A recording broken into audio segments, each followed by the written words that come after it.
Condemnation has never saved anybody.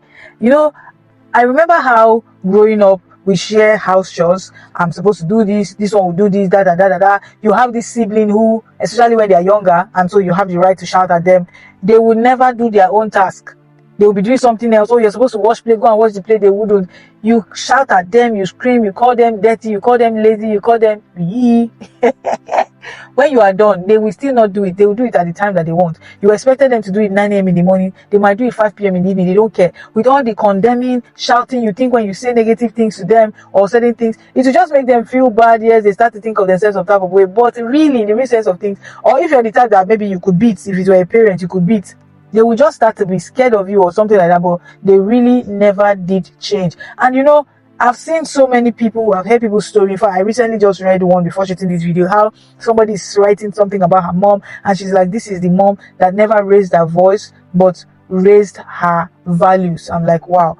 And I've heard and read stories like that. People who grew up with parents who never scolded, not scold, but who never screamed at them, shouted at them, insulted them, condemned them, called them names, but just had a way of affirming that you are behaving X type of way, but yes, I know that's not who you are, but they call forth the greatness, the good things, the good behaviors, characters, attributes in them, and then teach them these values.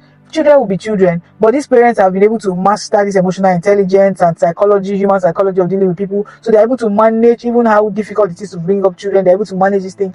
You see those children who are now adults, they just turn out differently. Why you see the ones who grew up in houses where they were beaten, they were this, they were that, at the end of the day, did you really change? You just became a traumatized adult, such that some are saying, God forbid, I'll never repeat this to another person. Why some have gone ahead to see it as normal when it's done to another person? Like, I know, be like that, all of us grow up. You've just become a type of person that is not good, but you really did not change. So condemnation does not really change people. It just keeps them in fear or pretense, but really it does not do the real work of change and transformation in people. And it's the same thing with the knowledge of the truth of God's grace and love. Not be condemnation. It's not. No. It's that when you know the abundance of God's grace and love, that's what truly transforms. You know, when we bring it to the context of the Christian faith, I've also lived in fear with this Christian faith. At some point, I felt like it was undoable or not doable. At some point, I felt like it was not doable because all this, oh, you do this, you go to hell, you do that, you go to hell. There's hell exists. But just trying to impute fear in a person so that they change their behavior, their lifestyle, doesn't really do the work. I was living in fear, but then it was way easier for me to fall back because sometimes you carry the fear like load, and you're like, oh, this load don't tire me, and you drop it and you're like, let's just do this thing, Jade, or die and die.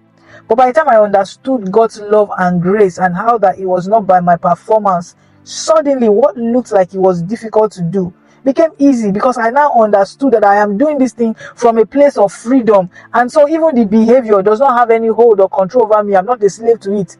God has used his grace to pay for these things and saved me. So I can, like, I don't know if you get this. Oh my God, it's so powerful. I'm saying it and it's just so powerful. So condemnation has never saved anybody. I don't know who will receive this message, but let's be trying to calm down. And it's something that you learn over time, because seriously, if you've been in this place for too long, you might struggle with getting out of that place. But by God's grace, we'll grow in grace, extending grace, even beyond just preaching the message of grace, extending grace even to people in their behavior and character, and be less critical, because condemnation and all of those things does not transform, doesn't change, but it is love and grace. When people know that regardless, they are loved, and so they stay in that place of love, because I know that I am genuinely loved, not conditionally, and so I really don't need to waste time going back to that thing that is not worth it. Sure, you get it? If you don't get it, you'll try on that day. You're welcome.